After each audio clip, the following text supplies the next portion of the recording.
یہ ظلم کی انتہا دیکھو چیز جیسے پاکستان، میری ایک بیوہ عورت کی آپ سے اپیل ہے، 70 سالہ ساتھ میں ایک ماں بھی ہوں، گھر پہ میں سوئی ہوئی تھی، آج پھر خواجہ آصف نے میرے گھر پر حملہ کرایا۔ یہ دیکھو میرا دروازہ توڑ کر میرے اندر داخل ہو گئے، میں دروازہ نہیں کھولتی تھی کیونکہ آگے بھی یہ لوگ آئے، انہوں نے مجھے ذوق کیا، میرے سر سے چادر اتاری، میرے بال کھینچے، جو ویڈیو سوشل میڈیا پر ہے آپ وہ بھی ثبوت دیکھ سکتے ہیں۔ اب میں نے اپنے الیکشن کے کاغذ جمع کرانے جانا ہے، یہ میرے اپنے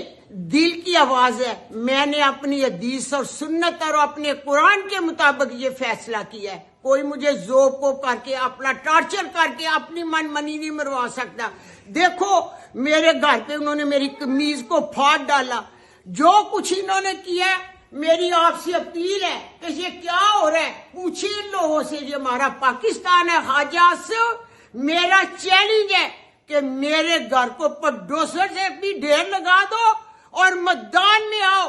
دیکھو میں تمہارے شیر کا کیا اشر کرتی ہوں، مجھے ہتھ کڑیاں لگاؤ، میں کاغذ جمع کراؤں گی، اور ہتھ کڑیاں مجھے لگاؤ، میں ہتھ کڑیاں اور جیل میں بھی جا کر الیکشن لاؤں گی، کسی پلیکھے میں نہ رہنا، کسی بھول میں نہ رہنا۔ یہ میرا چیلنج ہے، چیلنج نہیں بلکہ میرا عہد ہے، میرا پیغام ہے آپ کو بھی اور شہر سیالکوٹ کی عوام کو بھی میرا پیغام ہے۔ جو ظلم یہ اقرار ہے آپ دیکھ رہے ہیں،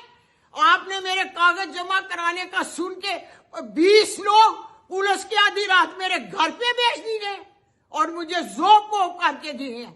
میری اپیل ہے کہ میں چیف جسٹس صاحب سے انصاف چاہتی ہوں، مجھے انصاف ملے، مجھے انصاف ملے۔